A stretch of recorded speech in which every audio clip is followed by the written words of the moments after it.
So I was doing Chloe's, and I mean, pretty much within the first two stories, I'd pretty much worked out kind of, pretty much 80% of what the why would be. And then I was like, oh, like, have you got any other like different stories? And she's like, okay, this one is completely different. Like, it has nothing to do with any other stories. And within the first two sentences, it was like it had the exact same themes. And I started laughing, and she's like, why are you laughing at this story? Because it was like, a kind of serious one. And I was like, oh, I'll explain to you later. And then it was just in every single story, no matter what age you were, no matter who it was with, what significant person it was in your life. It was amazing that it was just these very common themes coming out, and so yeah, it is this process where unless you've got someone looking at it with you, you can't figure it out yourself, which I think is where we're leading now. Yeah. It must be done in partners. We cannot see this for ourselves.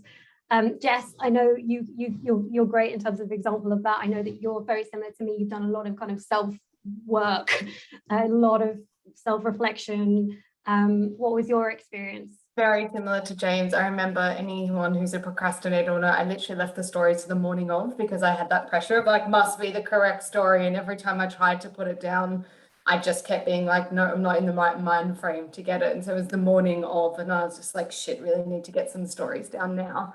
And it was exactly the same. There are things, I've done a lot of reading, I've done a lot of courses, and, been really actively working on myself for quite a few years now. And what Chloe was able to pick up is just something, even in, 5 to 6 years, I was not able to see myself at all. With any clarity. And so it was incredible, exactly as James was saying, it wasn't necessarily even the stories, it was the questions that were being asked that made me reflect on things in a different way.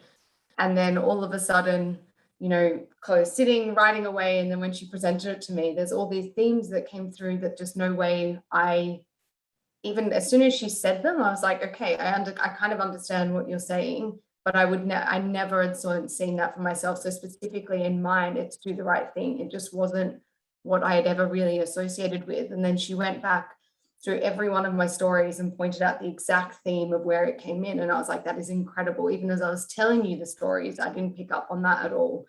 And then later on, we had dinner with my husband, and I told him, and he was like, yeah, of course that's you. And I was just like, oh, okay. So it is definitely the ability. I think you're obviously looking at it from one perspective, and someone else coming in and hearing your stories for a first time. And I remember Chloe specifically said to me, don't do it with your husband, because they're too emotionally, like, there's too much emotional investment there. You kind of need someone who's able to look at it from an impartial view. And that was what Chloe was so well able to do, to kind of, in a really safe space. It is very vulnerable, but you're in a safe space. You feel so comfortable sharing. Well, I felt so comfortable sharing.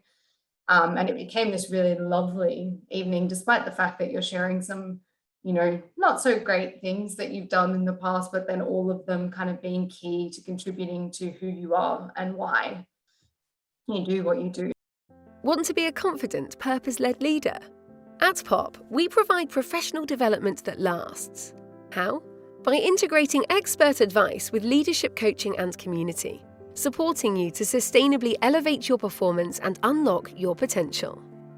Sign up today and let us support you in making your unique difference in the world.